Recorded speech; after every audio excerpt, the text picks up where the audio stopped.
I'm Jaidon, and this is my first time. I haven't said that in years. Anyway, recently I went to jail. I was doing a Bible ministry, trying to get back. No, I was shit-faced. I got a DWI. And so when you wake up in jail, it's like everything is shit. It's like I've ruined my life. My brother is going to tell my grandma, which he did, by the way. And it's a really dark time. And so I'm sitting, I'm laying on the top bunk in the cell, crying into my pillow. And guess who I find? Not Jesus. Not Jesus. No, it's not Jesus. No, it's a fortune teller. I met a fucking fortune teller in jail.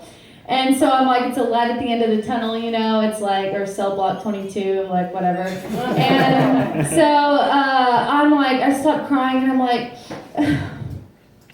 tell me something good.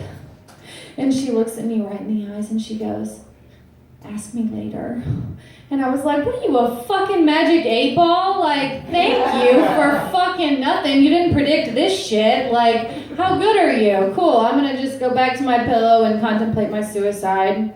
So obviously I like drinking, DWIs and shit, I can't drive.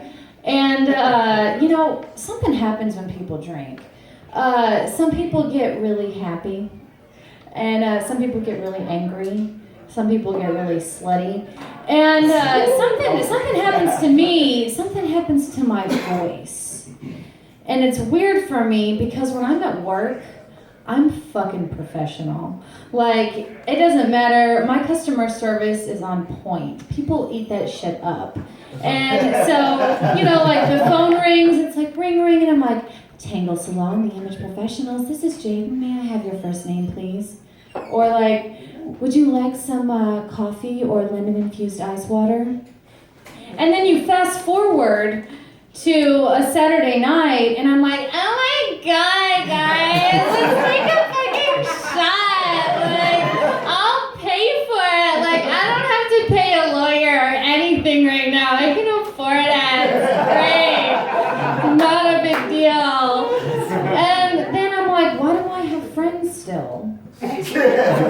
Or a boyfriend, for that matter, which is a new thing for me right now. Having a boyfriend again is like, oh, it's like new and cool and stuff. But something happens when you're in a new relationship, and you touched on that a little bit earlier about how sometimes, no, not sometimes, every time, there is something weird that you have like hidden that you need to tell that other person that might make or break this relationship. Like maybe you only have like 4 toes or something, or you like got a little crazy and like slashed your ex's tires. Well, you should fucking tell that person that. Like, don't hide that shit. And I'm going to tell y'all mine, but first I'm going to tell you about how I dated a guy who didn't tell me his until it was too late. And so, we're dating for like 2 weeks, so yeah, I'm a slut. And we're making out, it's like getting hot and heavy and shit. And I like pull his pants down. And let me tell you real quick, there is this thing called, and I'm not making this shit up, Peyronie's disease. And what it is when your dick has this weird like curvature like all of the sudden. And it could be like this way or that way or kind of like this. But this guy's was like a fucking question mark. Like, I'm not kidding. It was a fucking question mark, which made me think, why am I still here? Should I leave? Like, I should leave now. So, after I see that, I'm like, so I start giving the guy head. And it was like I was on a goddamn roller coaster. Like, what is happening? I got fucking whiplash from that shit.